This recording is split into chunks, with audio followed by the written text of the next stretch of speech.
Finally, former governor of Kaduna State, Nasir El-Rufai, filed a ₦2 billion suit against the Department of State Services, DSS, over alleged abuse of power.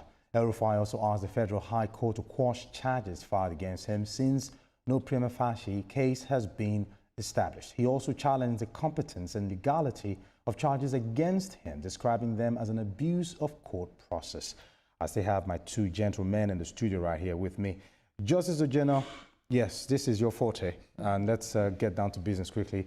Madam Nasir El-Rufai's suits against the DSS, to what extent do you think this case would go, given the build-up that resulted to the arrest? You know that I have to walk as a landmine and I have to tread with caution. Of course, tread softly. You are allowed. I understand cases that I may not want to zone into him. I may just talk broadly because the matter is live now. And I'll talk broadly that every Nigerian that feels that his rights has been, is being, or is likely to be infringed upon. Since 1979, all the constitutions that we've had have been magnanimous enough to say that such a Nigerian can actually approach the courts to seek for the enforcement or the protection of their fundamental human rights. And I feel that every Nigerian is entitled to such benefits of such provisions of our constitution. And Madam Nasir El-Rufai is not an exception. But as for how the case will fare in court, well, it is for me to wish both parties the best of luck. Their lawyers should dig in and bring the best arguments to sway the court. All right, Dr. Ojikutu, quickly. Now, the phone tapping confession on national TV actually threw the country into a bit of panic. Now, while some feel he is just beating the security agencies deliberately, my question is, what kind of desperation would push a former governor to even want to experiment with such a claim on live TV? You know that Madam Nasir El-Rufai is very smart and intelligent and is a good marketer, and he does his marketing with what is called in advanced management class free energy. And that free energy is a story, you know, that you tell a potential customer that would create fear in his mind, that will make him to make buying decision.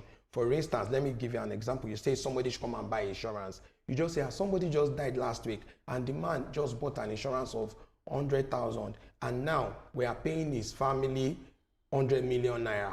Do you know that that story will resonate with that person? So Madam Nasir El-Rufai is a good political marketer, and if he wants to demarket you, he can easily demarket you. You know, some of the analysis he did at the last election in support of, you know, the president and APC was that he said Peter Obi, they did a poll, and the poll, Peter Obi is faring like 5% in maybe all the core northern states, and is doing well in southeast and south, southwest is not doing well, and what have you. And he will say it in such a way that you would, you know, want to get connected. And he has started the same thing against the, you know, the APC, saying that, you know, they are not performing, they are not doing all that. So he is a good marketer. Aside that, why will he say that, or what will have prompted him to have said that? It could be an error of omission. Or maybe he has put in his personal, you know, or, you know, and emotions before his thoughts. So that will have caused that. However, is that thing punishable? Now, it is a function of it to be sub judice. If I want to say, okay, maybe I want to give legal opinion, even from my little diplomatic law knowledge.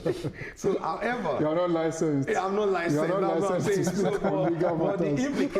But the implication is that evidence of guilt, you know, for him to have done a self-confession, he has confessed and all that, and said this has happened. He knows people that, but even with the confession, for or against. Even with the confession, he did say that they don't have the evidence. They don't have the evidence of when he did it, the device he used, the time he did it, and all of that. So we're looking at a long battle in court. We don't know how long it's going to take. But let me ask you this on a broader scale before we go. Can a former governor credibly claim abuse of power given his own record while he was in office? Unfortunately, hypocritically, yes. Because Nasir El-Rufai is the king of hypocrisy. Okay. And I feel that it looks like we forget all the things that he has said in the past. Because if we don't have amnesia with respect to the things he has said in the past, this is one of the least that he's saying. It just looks like, oh, he has grabbed our attention again. We are going to feed off this one again for some time, and we are soon going to forget about it. The next time he says something less ridiculous, we are going to zone into onto down. This is the person that talked about body bags, putting humans in body bags. I think that's even almost much more significant in order to intimidate people from participating in election. He has said numerous things. Because of time, we may not be able to go into that. But he's an alarmist. He's a person that, it reminds me of Donald Trump. He feeds on, he says the most ridiculous thing so that we can zone in on the things that he says in order for him to be much more popular. Thank you. Time is already fast spent. I wish this show was like an hour. We'll have a good time talking about it, but it's all good. Thank you so much for coming on the show. It's a pleasure. And of course, Dr. Ojikutu Adeni. Thank you so much. Thank you. I know you're about to lead that conversation up again, but I will not allow you to do that.